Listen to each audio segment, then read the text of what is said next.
Hello. Oh, come in, come in. Welcome to Madame Snelling's Tress Emporium.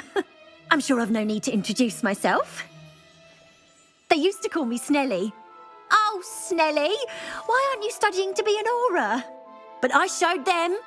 They're stuck in the dust at the ministry and I'm here thriving. Absolutely thriving. But look at you. Look at you. I can certainly see why you paid me a visit. Looking for a change, are we? Why not, I say? What sort of change? Some are going for that muggle with consumption, sort of death becomes me allure. But you won't find poisons here. No need for chloride of lime or ammonia when you have magic. Why don't you spend a moment choosing how you'd like to look? You can change your hair too if you'd like. What services do you offer?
You can stop by any time.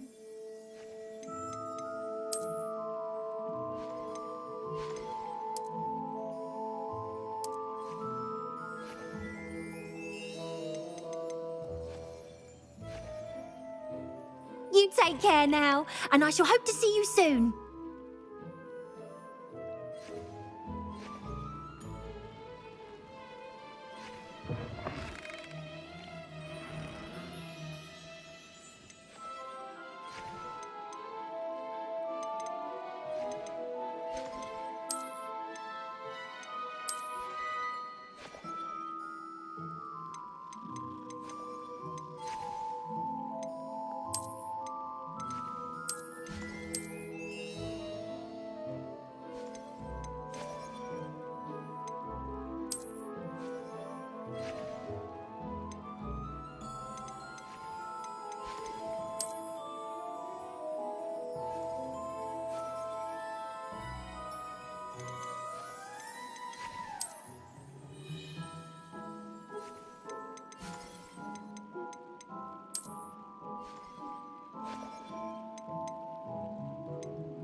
You can stop by any time.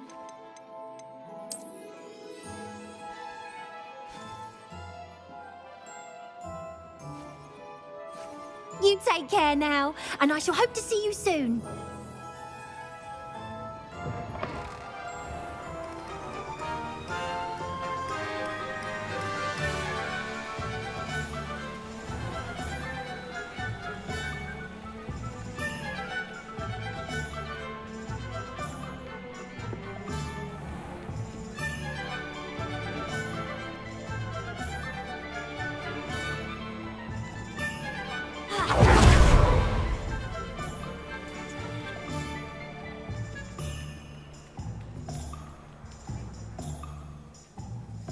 Pardon me, sir, but about those curious demiguise statues I've seen. What? Who are you? Why do you ask? They're quite clever. Oh, thank you. A lot of craftsmanship and care went into them. I assume. So you did create them? Yes, I did. It was a ploy to give that pathetic oaf Moon a taste of the grief he caused me years ago. You are the one who's been pilfering them. I am, at the request of Mr. Moon. I received your owl on your stationery. Ah, well, fitting Moon would enlist a student. Too cowardly to do it himself. Hasn't changed a bit. Even when we were at school, he was a cowardly bully. Gave me a horrible nickname, which I shan't repeat. I was thrilled when we left school and he seemed gone for good. Then I started seeing him around Hogsmeade. It was too much. Even if I do take satisfaction in that his life's destiny was to be a lowly caretaker. Mr. Moon does a good deal for the school, and he's taught me a lot. He's terrified of those statues. I know. You should have seen his face when that boggart appeared. Oh, priceless. That's when I knew what I needed to do. I simply didn't want to encounter him anymore. So, I shrewdly put a boggart in his path to learn his greatest fear. I then created the demiguise statues to keep him in his place, so to speak. The Moons were inspired play on his name. It worked brilliantly. Until you started clearing them out. Sounds as if Mr. Moon deserved what he got. But perhaps it's time you both moved on. Fair point, I suppose. If they've terrified him, as you say, he may have learned his lesson.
Mr. Moon, I've learned who's behind the demiguise statues. It was a classmate of yours that you bullied, Piers Pemberton. Oh, I might have known. Pigtails Piers. I don't think he likes being called that. Of course he does! Oh, we had such flowing locks, and we used to laugh about them. I laughed the hardest of all. Clever, clever man. I'd no idea he was so devious. I must go and congratulate him. Whatever statues remain seem less terrifying now that I know they were put out by old pigtails. Continue collecting them if you like. As for me, I'm gonna go and pay a visit to my old friend.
Do you suppose Black's children are as condescending and ill-tempered as he is? Another house token for the house chest.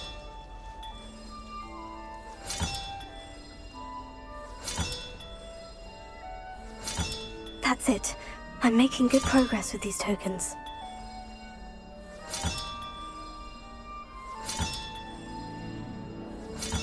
This Daedalian Keys challenge is coming along nicely.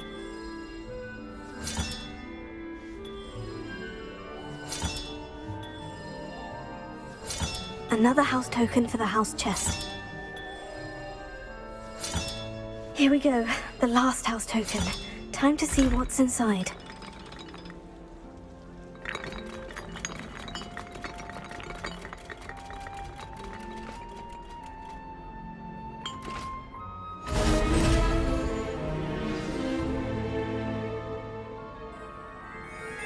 Well, look at that.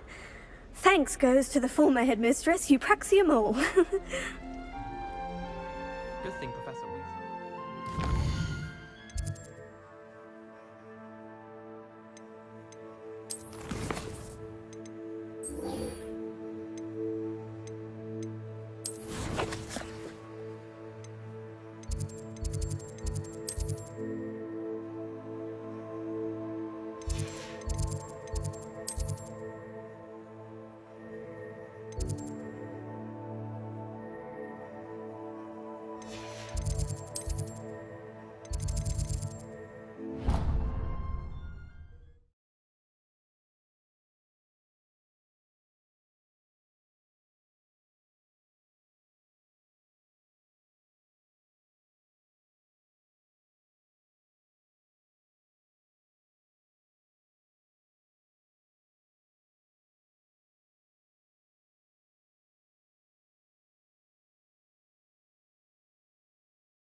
Were you able to follow one of the Daedalian keys? Hello, Nellie. Actually, I've found all of the keys and opened my house chest. Oh, wonderful. What did you find? I found a rather interesting costume. Brilliant. Whew. Well, thank you for solving that mystery for me. I always wondered what those keys would lead to.